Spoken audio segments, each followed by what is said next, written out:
ರಾಹುಲ್ ಗಾಂಧಿ ಆರೋಪಗಳೆಲ್ಲವೂ ಕೂಡ ಸುಳ್ಳು ಹೀಗಂತ ಪ್ರಹ್ಲಾದ್ ಜೋಶಿ ಕೂಡ ರಾಹುಲ್ ಗಾಂಧಿ ಆರೋಪವನ್ನ ತಿರಸ್ಕರಿಸಿದ್ದಾರೆ. ಕಾಂಗ್ರೆಸ್ ಆರೋಪಕ್ಕೆ ಆಧಾರವೇ ಇಲ್ಲ, ಆಧಾರ ರಹಿತ ಆರೋಪಗಳನ್ನು ಅವರು ಮಾಡ್ತಾ ಬಂದಿದ್ದಾರೆ. ರಾಹುಲ್ ಆರೋಪಕ್ಕೆ ಯಾವುದೇ ಅರ್ಥವೂ ಕೂಡ ಇಲ್ಲ.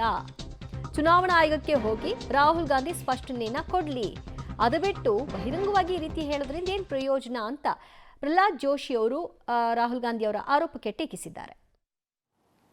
Why they have not filed the objection? BLOಗಳು ಎಲ್ಲ ಕಡೆ ಹೋಗಿದ್ದಾರೆ, ಕೆಲಸ ಮಾಡಿದ್ದಾರೆ. ಮತ್ತು BLOಗಳು ಸರ್ಕಾರಿ ನೌಕರರು 2024ರಲ್ಲಿ ಮಹದೇವಪುರದಲ್ಲಿ ಆಗಿದ್ದರೆ ನಿಮ್ಮ ಸರ್ಕಾರಿ ನೌಕರರೇ ಮಾಡಿದ್ದಾರೆ. ಆಮೇಲೆ ಫೈನಲ್ ರೋಲ್ ಕೊಟ್ಟ ಮೇಲೂ ಒಂದು ಫೈನಲ್ ಅವಕಾಶ ಇರ್ತದೆ. ನಮ್ಮ ಹೆಸರು ಡಿಲೀಟ್ ಆಗಿದೆ ಅಂತಂದ್ರೆ ನಾನು ಇಲ್ಲಿ ಇದ್ದೀನಿ ಅಂತ ಹೇಳಲಿಕ್ಕೆ ಒಂದು ಡಿಸ್ಟ್ರಿಕ್ಟ್ ಲೆವೆಲ್ದಾಗ ಕೊಡ್ಲಿಕ್ಕೆ ಅವಕಾಶ ಇರ್ತದೆ. ಅದು ಮಾಡಿಲ್ಲ.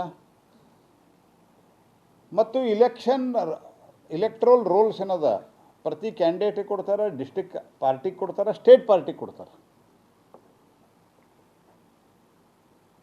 ಈ ಸ್ಟೇಟ್ ಪಾರ್ಟಿಗೆ ಕೊಟ್ಟಾಗ ಡಿಸ್ಟ್ರಿಕ್ಟ್ ಪಾರ್ಟಿಗೆ ಕೊಟ್ಟಾಗ ನಿಮ್ಮವ್ರು ನೋಡಲಿಲ್ಲ, ಯಾಕೆ ಅಬ್ಜೆಕ್ಷನ್ ಯಾಕೆ ಫೈಲ್ ಮಾಡಲಿಲ್ಲ? ಹೋಗಲಿ. ಅದಾದ ನಂತರ ನೀವು ಸೋತಿರಲ್ಲ ಬೆಂಗಳೂರು ಸೆಂಟ್ರಲ್ದಲ್ಲಿ, ಇಲೆಕ್ಷನ್ ಪಿಟಿಷನ್ ಯಾಕೆ ಫೈಲ್ ಮಾಡಲಿಲ್ಲ?